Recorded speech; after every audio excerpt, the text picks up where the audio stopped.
పంపించాలి. రిజిస్ట్రేషన్ చేసుకోవాలంటే ఏమంటాం, ఒక పిన్ కోడ్ కేపీహెచ్పి హైదరాబాద్ అంటే KPHP is a one of the area, అంతే కదా.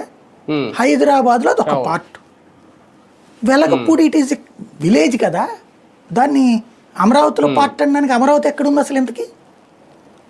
ఒరిజినల్ అమరావతి అనేటటువంటిది దేవుడి కూడా ఉన్నటువంటిది. పోనీ దాన్ని కూడా దీంట్లో లేదు, 29 గ్రామాలు. అది ఇవాళకి కూడా గెజిట్ లేదు కదా. ఈ గెజిట్ ఎవరు ఇవ్వాలి? రాష్ట్ర ప్రభుత్వం ఇవ్వాలి. వాళ్ళ ముందు ఇప్పుడు ఒక పెద్ద అయోమయం ఉంది. అందుకే ఎటు తేల్చుకోలేక ముందుకి పోవట్లే, వెనక్కి పోవట్లే. ఈ 29 గ్రామాల్లో భూములు ఇచ్చిన రైతులు ఆ 29 గ్రామాలని మాత్రమే రాజధానిగా పెట్టమంటారు. గెజిట్ అట్టు ఇచ్చారనుకోండి, దేశంలో అతి చిన్న ఇది అవుతుంది, రాజధాని అవుతుంది. దక్షిణాదిలో చెన్నై ఎంత, బెంగళూరు ఎంత, హైదరాబాద్ ఎంత, కేరళ ఎంత, ఇవన్నీ దక్షిణాదే కదా. పాండిచ్చేరి కానీ అంటే ఇప్పుడు ఆ 29 గ్రామాల వరకు 29 గ్రామాల వరకే రాజధాని అన్నారు అనుకోండి, అది చిన్న రాజధాని అవుతుంది.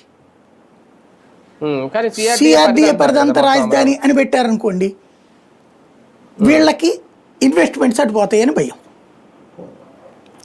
సిఆర్డిఏ మొత్తం పెడితే ఇన్వెస్ట్మెంట్స్ అటుపోతాయి. ఇప్పుడు హైదరాబాద్ సెక్రటేరియట్ దగ్గర ఎవడండి ఆఫీస్ పెట్టేది? లేకపోతే హైకోర్టు దగ్గర ఎవడండి పెట్టుకునేది ఆఫీసులు? ఏ లాయర్